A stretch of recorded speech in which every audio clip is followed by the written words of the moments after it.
Welcome to JPAC Your Lunch, and I think as all of you know, I'm Emily Greenwald, the JPAC's Executive Director, and we have some exciting things coming up in March. It's really kind of the month of the child here at JPAC. This weekend we have Happily Ever After, a Cinderella Tale, presented by Pushcart Players, a nationally touring children's theater company, presenting that favorite Cinderella tale.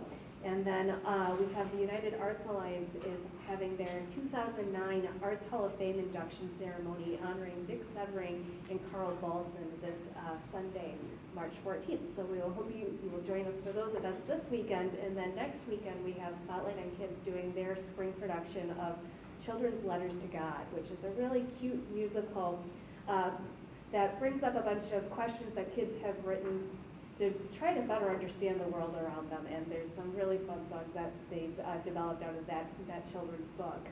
But today we have a poet with us, and I'm very thrilled to welcome Edward Carvalho, who is going to speak to us about his writing and share some of his work with us, and also provide an opportunity for questions and answers today. So thank you, Edward. Great, thank you. Thank you very much for having me, to Emily and Marcia and to Ben.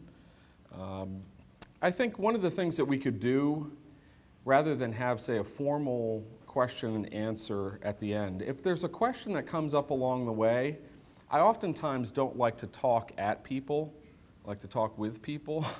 So if there's something you want to ask at any point in the discussion, and we can kind of break it up in between the poems that I'm going to read, feel free. So that I have no problem with that at all.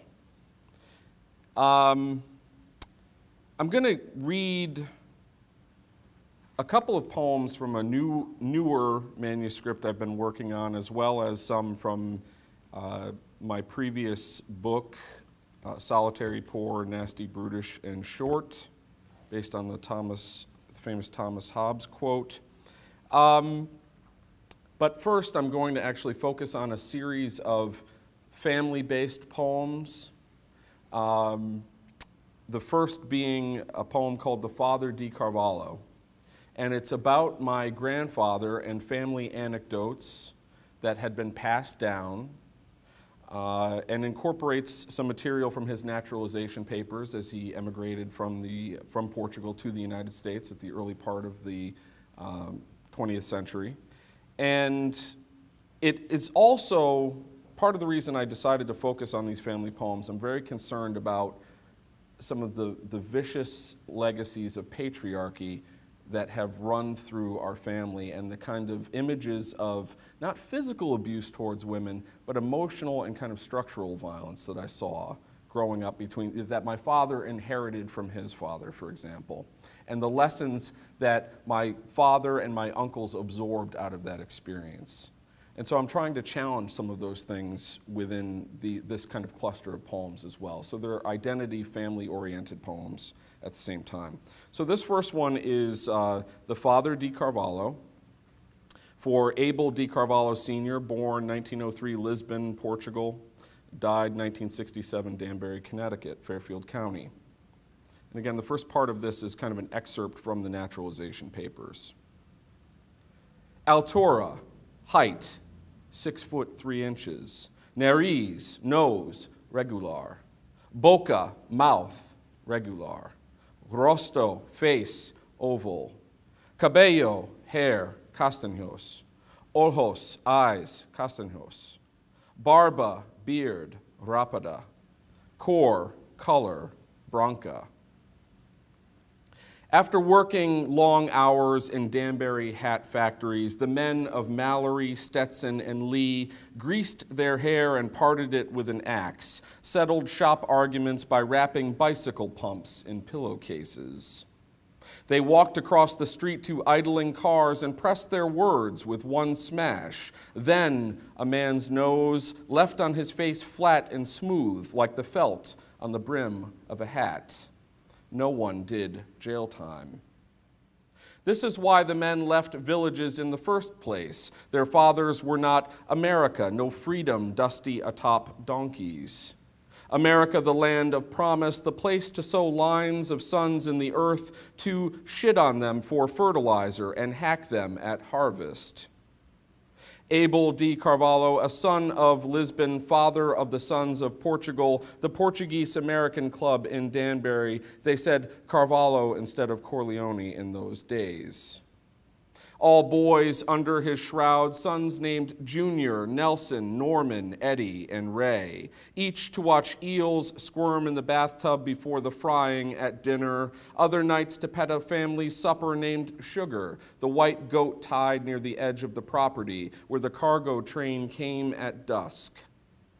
Abel fed them chickens, rabbit, and deer, telling them that even the worm eats upon these things as well as it does upon great men in the ground. So to eat upon these animals in turn would make all of them great as the worm. Abel the baker, the tire salesman, the garbage collector, the A in A&S, the grocer's marketeer, Abel with sausage links for fingers, pointed nose and black and white fleer, Abel the destroyer of Piea, not to his standards. With one sweep of a hand across the table, he was said to level his wife crying at the bottom of the stairs. Abel, the proprietor, bank vault for emigrant wads of cash. Abel, the football aficionado, knowing just where to plant his foot on the checkered ball of his boys' rear ends. Abel, the letterhead ink. Abel, the worse than Cain, murderer of his own family, trading them all for a congestive heart, heavy as a bag of coins. Abel in bed at home in old country coma while other villages burned in Vietnam. How he chooses to leave them all just before the holidays, this insurance for remembrance.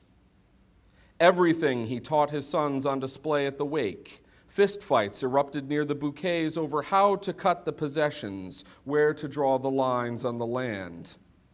A smirk from the velvet lining, and if the father Carvalho could speak, he would have bellowed to them, "Yes, my sons, that is how to make a man's nose flat on his face, like the felt on a brim of a hat." I forgot to mention that Danbury, the town where I grew up, is known as Hat City.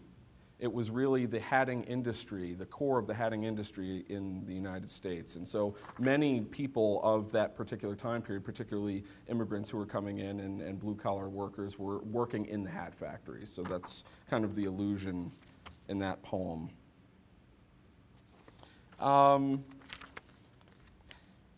These are dark poems, a couple of these, okay? And so I want to try to prepare you for that. And this next one is in dialogue. It's part of a kind of a longer sequence from this manuscript that deals with similar themes. And so this one is now moving from the grandfather to a vignette of the father. And my father and I have been estranged probably for about 3 years, and there's a variety of reasons for that. And this is basically interrogating some of those reasons, as well as those of us who have grown up in the shadow of Vietnam, I would say, are carrying very much the legacy and the psychological issues that came home with the vets from that war. And I think that's very real. And so some of those issues are at work in this particular poem. And this is called Questions About Vietnam and My Father after Rem. And there's a small excerpt from Dostoevsky's Crime and Punishment at the beginning of this.